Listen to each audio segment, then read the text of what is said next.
For today's video mga day, makipagkita tayo sa kaibigan ko na bumalik na galing Pilipinas. Naka very light jacket lang tayo for today kasi hindi naman ganon kalamig. So excited ako makipagkita sa kaibigan ko. Hindi ako excited sa mga padala ko. Excited ako sa kanyang dala kasi meron nga siyang mangga, ibo sa amin at saka yung ano-ano pa mga pagkain.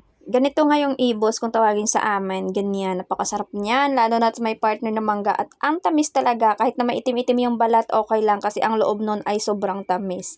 Meron pa ang piyaya at saka merong polvoron at kung ano-ano pa mga dala niya, hindi na ako naka-video. Ito na nga yung padala ko, so kung anong bag na pinadala ko sa kanya, yun din yung bag na dinala niya balik. Ay, ang galing din ng anak ko. Ito ay bandina kasoy, dala ni Leah, gawa ng asawa ng nanay niya. Padala ko ay talaga nagpabili ako ng napakalaking pulbo kasi ang mahal nga ng pulbo dito mga day. Dahil nagpalit na nga si Manang ng kanyang phone, so pinadala niya sa akin yung mga phone case na binili niya sa TikTok. So yung isa dyan ay hindi pa nagamit. So itong black ay gamit na niya siguro, pero ito ay hindi pa yung pink. Ang cute naman ang pink na to. Itong isang padala ko November pa lang na order ko na siya. Kaya sabi ko hindi niyo pwedeng kalimutan. Kailangan ipack niyo ng maaga yung mga padala ko. Masyado kasing matrabaho kapag nagbubunot ka ng mga buhok-buhok mo sa kilikili. Kaya ito isahan na lang talaga. So itong order ko ay hair removal na galing sa Shopee. Lakswak ang tawag dito. First time ko actually gumamit nito. Susubukan natin kung kaya ko ba tong sakit na to. Una lang naman siguro masakit. Anong sakit pa ba ang hindi ko kakakayanin? Bago to gamitin, kailangan talaga ipasok to sa microwave kasi matigas nga siya. Pero nga wala kaming microwave dito, so magpakulo na lang ako ng tubig para maibabad ko siya para maging soft. Kasama nga ditong sunflower oil. So pagkatapos mag-wax, ito yung gagamitin mo. So hanggang dito na lang muna. Bye!